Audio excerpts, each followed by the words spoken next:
would have thought that one mosquito bite could have changed my life so dramatically? And we look at West Nile virus, usually spread by mosquitoes in warmer countries, but increasingly found here in the UK. A 64-year-old man says his life has been permanently changed after contracting West Nile virus from a mosquito bite.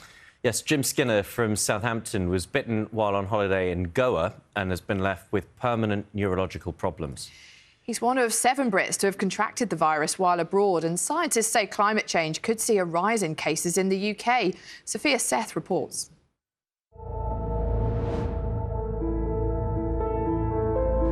Who would have thought that one mosquito bite could have changed my life so dramatically? Jim Skinner from Southampton travelled with his friend to Goa in spring last year. It was a trip to relax, and as part of it, he took a river cruise to look at crocodiles. He believes it was here when he was bitten by a mosquito on his calf. He didn't think anything of it, but after he returned to the UK, he began to feel unwell. I think I was initially diagnosed with Campylobacter, which is a stomach virus.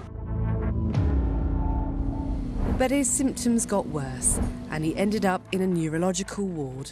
Obviously very worried. The symptoms presented like a stroke, so I had weakness and lack of mobility on my left-hand side. I noticed after a few days that I had hearing problems, and when I started to get up and move around, my balance was really bad. And also I noticed that I had a really pronounced tremor, and I've noticed more so recently that it's across my entire body.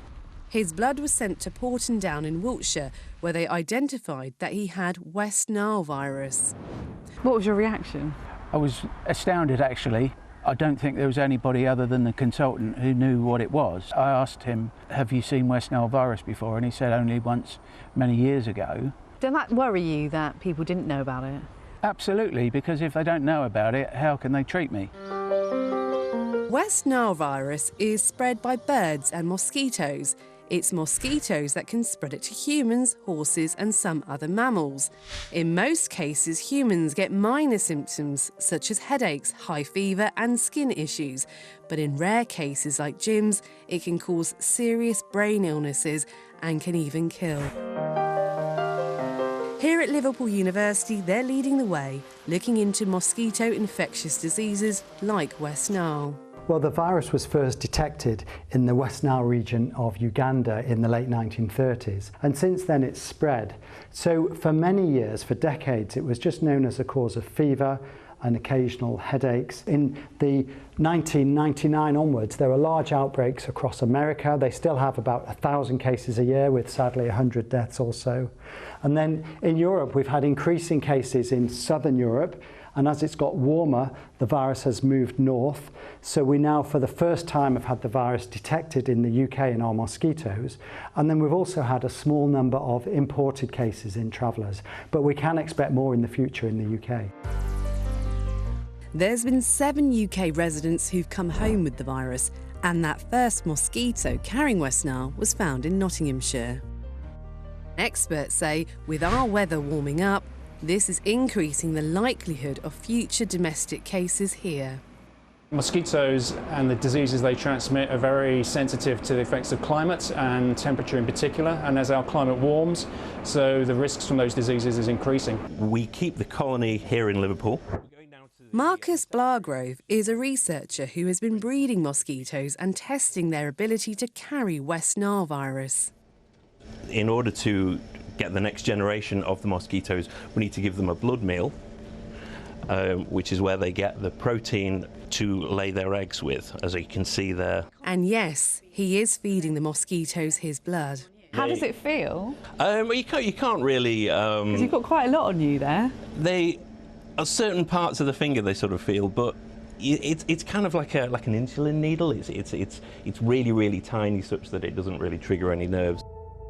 Their studies show that the Culex molestus mosquito, which is widespread in the UK, can transmit the disease. And we must stress there is no West Nile at the moment for you. There's no West Nile in these individual ones. No, so they would need to pick that up from an infected bird from the environment. Currently, there's no vaccine for West Nile virus. However, this is something that scientists in Liverpool are working on. They're trying to create a vaccine that could encompass a few different types of mosquito-transmitted diseases, including West Nile. Is it needed? It is needed because what we're seeing is cases of West Nile and other viruses that belong to this family increasing. So for example, a lot of the mosquitoes that transmit these viruses, they reside locally in a lot of countries in Europe.